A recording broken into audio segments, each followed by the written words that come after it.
محبوب افريقيا والدول العربيه والدول الافريقيه تلغات ديك العقوبه اللي كانت عليه. وليد الركراكي مول النيه، مول النيه ديما غادي بالنيه ديالو، والنيه ديالو كتصدق ليه. ها هما حيدوا عليه العقوبات، الكولاسه والغرف المظلمه وداكشي. دابا يقول لي داخل معاهم في هادشي.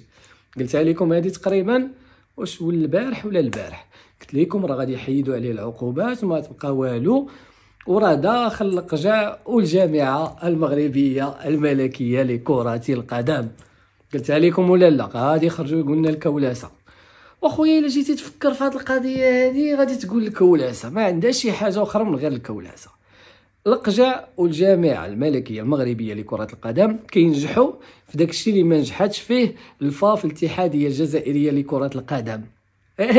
حتى هي راه كانت باغا دير الكولاسه والغرف المظلمه على ود عادل عمروش المدرب ديال تنزانيا اللي تنزوا عليه وجراو عليه وحبسوه 8 ديال المباريات وغرامه ماليه و7 صادي اللي مصاحب مع الرئيس ديال الفيفا اللي تصور معاه، عقلتو اللي مشى تصور معاه. هذاك اسيدي ما دار ليه والو. اين المؤامره والغرف المظلمه؟ وهذا هو اللي غادي يوقف لينا القجع. هادشي اللي كانوا كيقولوا. اذا مبروك مبروك مبروك المدرب المنتخب الوطني وليد الركراكي مول النيه.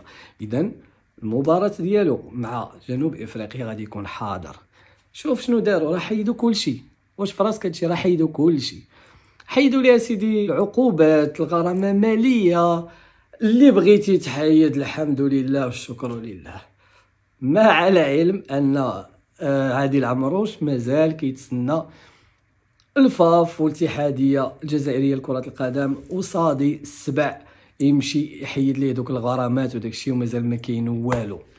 واحد الخبر عاوتاني اللي الصراحه خلعني، قال لك سيدي زيدان، كتعرفوا زيدان اللي من اصول جزائريه، زيدان اللاعب المشهور الكبير زيزو قال لك سيدي غادي يدرب المنتخب الجزائري من بعد استقالة بالماضي، ولا جراو على بالماضي مازال ما فهموش القضيه حيت مازال اصلا ما تفاهموش. قال لهم بالماضي عطيوني رزقي من هنا حتى 2026 اراوها ليا كاش. عاد هذيك الساعات الله يعاوننا ويعاونكم.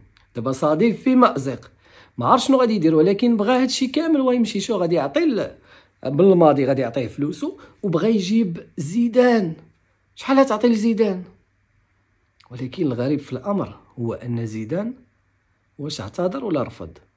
نقولوا اعتذر.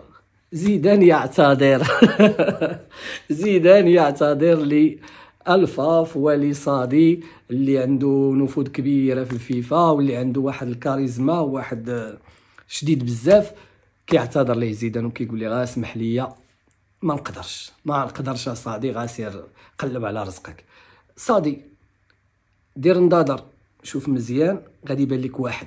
انا قلتها لكم في الفيديو اللي فات وغادي نقولها لكم دابا ونقولها لكم من بعد. عندكم واحد اللي يليق دابا لهاد المأموريه وهاد المهمه الصعبه، وهو رجل المهمات الصعبه، هو رجل الكولاسه والغرف المظلمه وداك الشيء. شكون هو؟ عادل عمروش المدرب السابق لتنزانيا اللي تنزوا عليه. جيبوه تنزوا عليه شويه، جيبوه خليوه شويه ياكل شويه طريف د الخبز ويخدم معاكم ويمشي حتى هو ويدير الكولاسه والغرف المظلمه. وفاش تقولوا الكولاسه هو دغيا، هو قبل ما تقولوا الكولاسه يقول لكم الكولاسه، قبل ما تقولوا الارضيه يقول لكم ماشي غير الارضيه، يقول لكم القجع. هذا واجد، فهمتي؟ هذا مشروع مدرب كولاسي في دماغه واجد. يعني ديروا الخير في صادي وما تبقاش تشوف زيدان تفهم بعدا غا مع بالماضي تتفك ديك الحريره مع بالماضي. اذا مبروك المدرب ديالنا مول النيه. سير بالنيه ديالك، واخا الدراري يمشيو بريه كما قلتي لهم بدلوا النيه بريه، انت سير غا بالنيه ديالك وراه ربي ما يخيبكش. ونتلاقاو في فيديو جديد. تهلاو.